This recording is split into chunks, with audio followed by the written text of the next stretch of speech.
Hey, hello there, Jacob here from Firebrand Astrology, Tarot and Healing. So, what do we have in store this week? So, we have a change of energy.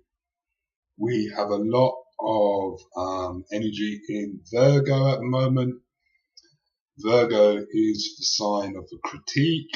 The people who make the best editors are Virgos because they focus on the detail.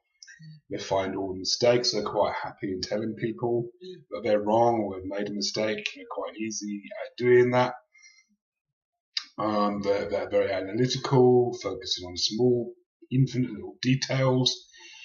So we may find ourselves at the moment focusing on the details of our life, focusing on the small parts, the little pictures, and being quite analytical and hypercritical of aspects of our lives or aspects of other people's lives. It's something to watch while we have Venus and Mercury, the node, and Jupiter all in Virgo this week. Okay, we still have a lack of air energy. The only time we have air energy at the moment is when the moon moves either into Gemini, Aquarius, or Libra, which is only for a few days. So it's like, like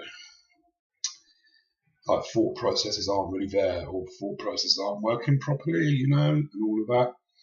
And as you can see, this is Monday's chart. We have lots of red lines again, a couple of blue lines. We still have a little bit of a trine in place. Mars is now in Sagittarius. So we do have very much an earth and a fire thing going on. That's quite good because of the sun being in Leo.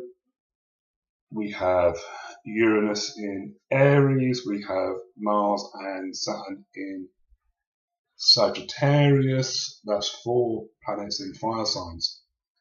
And that is tempered by the air energy, by the earth energy a little bit with the Virgo energy and Pluto in Capricorn.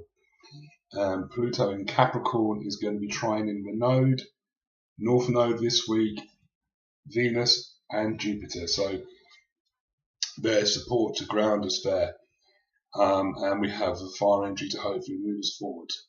So on Monday, we have the moon still in Libra. Okay, so the moon's at 21 degrees Libra at midday in Manchester on Monday. So we are still looking for balance in our thoughts. The moon would have been in Libra all day Sunday, so perhaps Sunday you'll be looking for balance, Monday through as well, looking for emotional and balance in your emotions basically.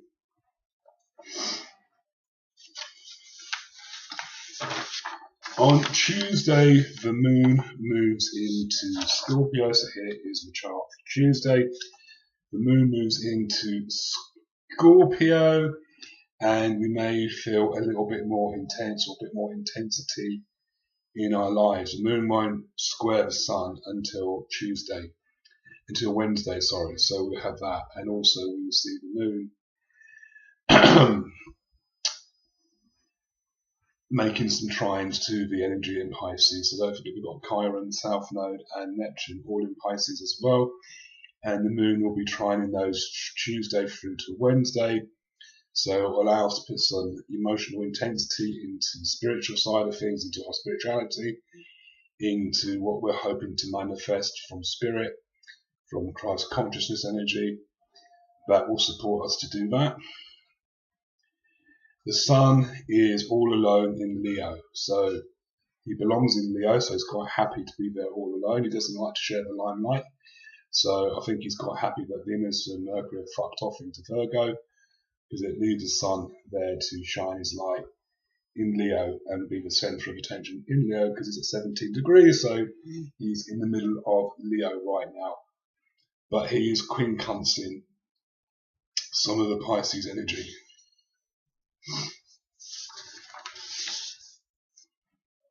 On Wednesday, the moon will square the sun, so there will be a bit of emotional dissonance or discordance or incongruence between how we feel and how we're kind of expressing ourselves out there in the world, with the sun ruling Leo, being in the middle of Leo, wanting to be the centre of attention. You know, there may be a lot of attention-seeking behaviour going on and intensity around that in regards into people really, you know, needing to be the kind of centre of attention. But we do have Mercury and the North Node conjunct for a couple of days. So this is saying that we will get messages about where we're destined. You know, the North and South Nodes are all very karmic in orientation about long-term multi-life lessons. You know, that these nodes are about our lifetimes, not a lifetime, our lifetimes, all the lifetimes we've had here in other dimensions. So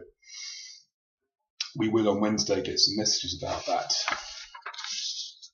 On Thursday, the moon will head into Sagittarius late Thursday afternoon in the UK, joining Mars and Saturn, who are moving towards a conjunction.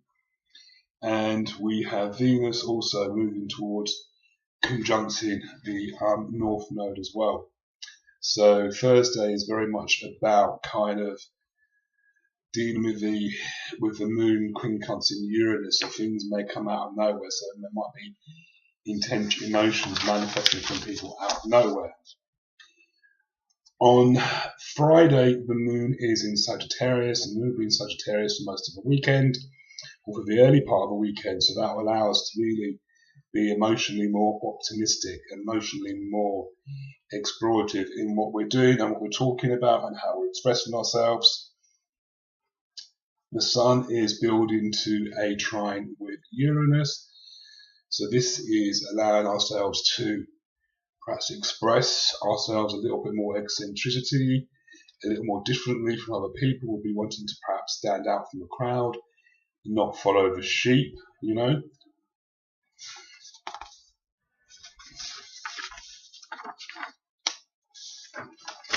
On Saturday,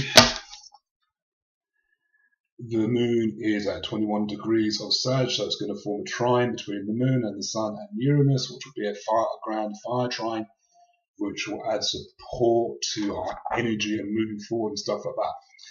But as you can see, all week we've got the Virgo energy squaring the Sagittarius energy and opposing the Pisces. This is all week, so the whole of the week there's going to be, as there has been for a long time now, that kind of the reality of the situation versus the illusions. What is real? What is an illusion? What politicians are being honest? What politicians are lying? What is real? What is an illusion? Opposing each other. We have kind of people in one level wanting to be grounded in reality of Earth, of what's going on, and at one level they're wanting to escape it all. And in Sagittarius, we've got our belief systems. What are our belief systems telling us about all of this? And this is also on an individual basis as well, about what we might be wanting to escape. On Sunday, the moon moves into Capricorn, which will ground our emotions. We'll be more serious on Sunday, wanting to get down to business, wanting to perhaps cut our emotions, not feel so much, kind of be more kind of pragmatic and decision making, deciding about how we're going to feel.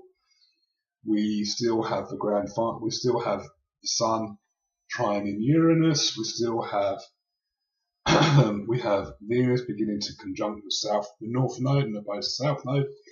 So we're really wanting to kind of put some love and healing of past relationships and stuff like that. So, in some ways, quite an intense week and quite an interesting week. Don't forget, we've got all the fire energy and we have all the earth energy helping to ground that. And we have the water energy in Pisces, but we have no air energy. This has been like 3 or 4 weeks now without anything in air at all, and that will all change when Jupiter moves into Libra, obviously, because Jupiter will be in Libra for a year, and then we'll have all the other stuff going for Libra, towards sort of September time, because Mercury and Venus are ahead of the Sun at the moment. So what do the gods and Titans say? Okay, that's interesting. Right. Helios, the sun. Helios is the Greek word for sun. Okay, and here it's all about cycles. Remember, the Earth, the seasons are on cycles due to the sun. Winter, spring, summer, autumn are all cycles that the Earth goes through. The moon goes through smaller cycles, which is why our emotions can change so much. But the sun is reminding us of the cycles of the sun, and to celebrate the sun being in Leo where he belongs. And this is going to be for the next 2 weeks, the next sort of 12 to 14 days or so.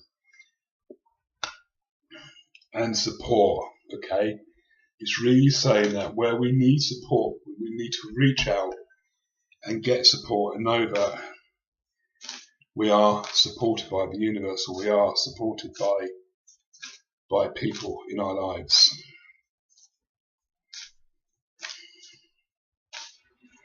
And I think I use steampunk today.